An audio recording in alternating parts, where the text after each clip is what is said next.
Thank you for watching. Quick introduction to the theory of takedown defense according to Wing Tsun. So to keep things simple, there are three lines of defense to any takedown attempt in Wing Tsun. At distance, if I'm able to see it coming, I would use kicks. At intermediate range, it would be hand strikes, closed or open. And if it gets really close, it would be knees or elbows. In combat sports, at the third line, i.e. the knee-elbow line, you would typically see wrestling or sprawling applied to stuff takedown attempts. Wing Tsun, in contrast, tends to prefer a direct striking approach. However, its efficacy is contingent on using strikes that are illegal in combat sports. So if Andreas telegraphs from distance that he's going to go for a takedown, my initial preferred approach would be to use kicks or hand strikes to defend against that. A more likely scenario is, if he's competent, he will either set that up and feint and change levels, and I'll be late to defend. In Wing Tsun, if that is the case, i.e. gets essentially to my waistline, the defence would be either knees or elbow strikes or open hand strikes to the back of the neck. Now personally, I'm not a big fan of knees because unless your timing is perfect, you're exposing yourself to the risk of a single leg takedown. Elbow point strikes, whether that is to the back of the head or 12-6 strikes or open hand strikes to the neck, however, can be devastatingly effective. Now, if you've seen the light distance MMA sparring videos we put up, you may be wondering why there's no attempt at takedown defense in those videos.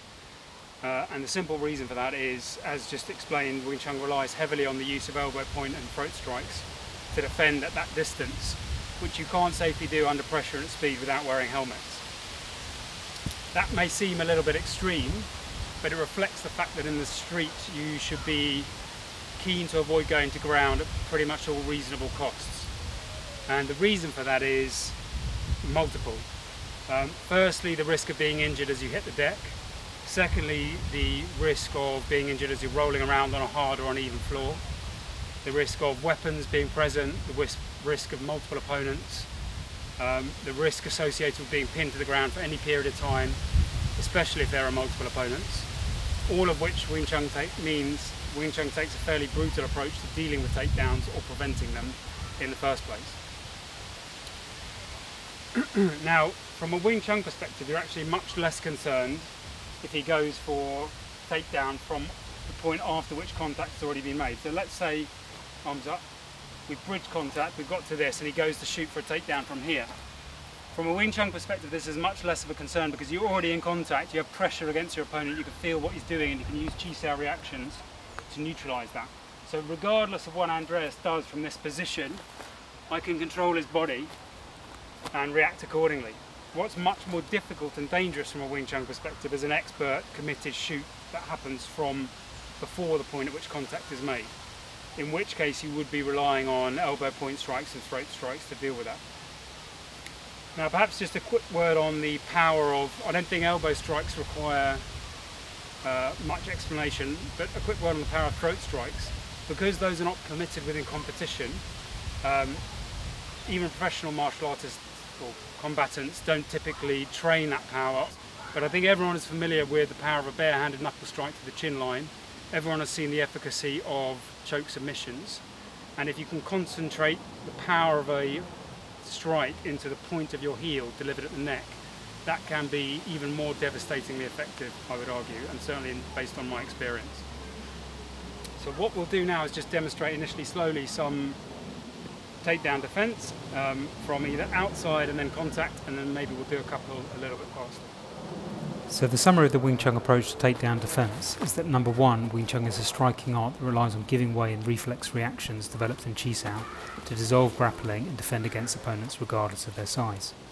Secondly, the vulnerability is if there is a fast and committed shoot, which can be very hard to defend, in which case you would use elbow or neck strikes, given the vulnerability of almost all takedowns is that they at least momentarily expose the back of the head or neck to strikes, and having little weight on the front leg in Wing Tsun should give one a moment to apply those strikes. Thirdly, of course, if you are very late or those fail, then you're going down, in which case the basic approach in Wing Tsun is to hit where it hurts, namely the eyes, groin and throat, to create space and stand up. But regardless, some knowledge of a bridge and hip escapes on the ground would be advantageous. You can't apply strikes if you're in a terrible position or if your opponent is expert enough to keep his vital points out of reach. So it would still be a good idea to know basics such as how to escape mount, how to escape pins and how to defend leg locks and so on. Fourthly, needless to say in a professional combat sports scenario, having a mastery of ground skills is requisite. But from a self-defense perspective, thinking about the probability of a takedown and your ability to defend it is of course very important in assessing whether it is worth spending time on a ground art or focusing purely on stand-up striking. Given around a third of pro combat sports fights end in submission, the relevance and effectiveness of those skills in that environment is beyond question. There are of course some slightly different considerations in the street, where you typically have a hard floor, most people are wearing shoes, groin, throat and eye strikes permitted, and there is no referee to stop knees or kicks on the ground either. Plus you must consider risks such as weapons in multiple participants. Nonetheless, it is unlikely you would be able to prevent every takedown, and it goes without saying that having some knowledge of ground skills would put you in a dramatically better position if that happens, especially if you're being attacked by someone who has that skill set.